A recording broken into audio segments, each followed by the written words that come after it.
Hi guys, this is Gigi coming on today, and I just wanted to share a little bit about what's been going around the internet about the relationship between African Americans, Caribbean, all black people, just put it out that way.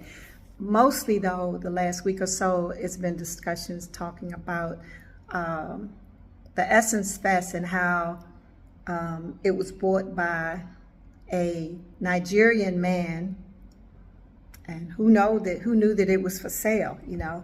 And the Essence Festival 2025 was coordinated and run by a Kenyan woman, a Kenyan American woman. She was born in Kenya, but she's lived here a greater part of her life. So yeah, a lot of African Americans, we were upset. We were,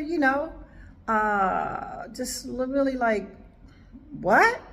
The fact that they tried to come in and change the narrative, just tried to change the menu, all these types of things of Essence's past, the festivals in the past and how they were. I've never been to one, but I heard it's got a lot of different cultural, things going on, crafts and culturist things, the foods and all that. They tried to bring jollof rice in when, jambalaya is like New Orleans based recipe food, and this is where it's always held in New Orleans. So why would they try to bring in some, jollof rice or something like that? Because I'm sure that they would not appreciate if we did the same thing, like somebody in the United States, a black person, bought the rights to a festival that's been held in an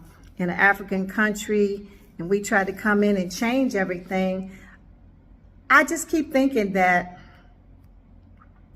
it goes back to, some people don't want us to unite. There's no way to get around it. When they see us getting closer, they try to come in and just pull us further apart. They know what power us being together would have, and they don't want it. They don't want it. So all these things happen. They happen for a reason. What can we do? Because we all have wounds. We all have wounds. We can't stand up here and commiserate about whose wounds are deeper.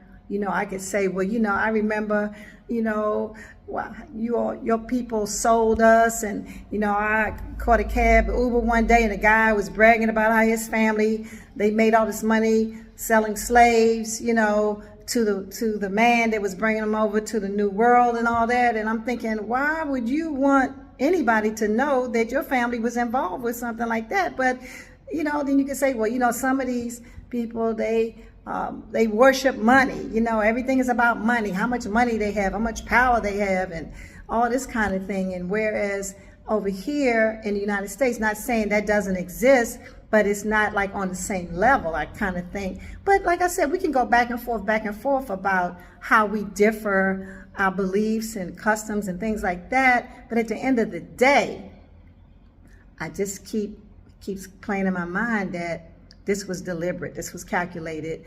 They're trying to keep us from becoming closer. These younger kids, younger adults that were maybe born in another country, African country, but they've lived here a greater portion of their life, so that they like mixed African, like they're African Americans because they're actually from Africa, but they were raised in America, so they're African Americans. But we're the old African Americans. We've been here all our lives. So yeah, it's like somebody doesn't want us, somebody does not want us to come together. They don't want it. They know the power that we would have, and they're trying their best to prevent that from happening. So what can we do about it? What can we do about it? Can we acknowledge that this is what's going on? what can we do about it? Think about it. Let's feed on it. I don't know, I don't know if we can go to the table or what, because like a lot of hurt has been done. People are, reeling from this Essence Fest and how they were disrespected. Black people were disrespected. You can't deny that. I mean, it happened. I would think you could start off with an apology. That would help. Apology always helps. If it's genuine, it really helps. Say, hey, we realize we didn't plan this well, we did not mean to, be offensive to anyone. We're just trying to come together, trying to make things happen, positive nature.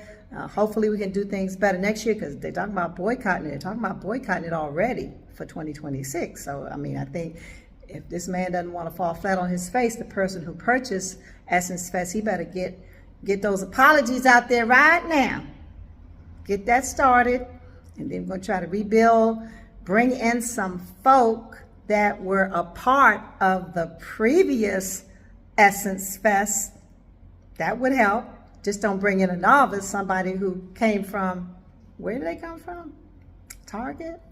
Okay. If you want to be successful, you got to have a winning team.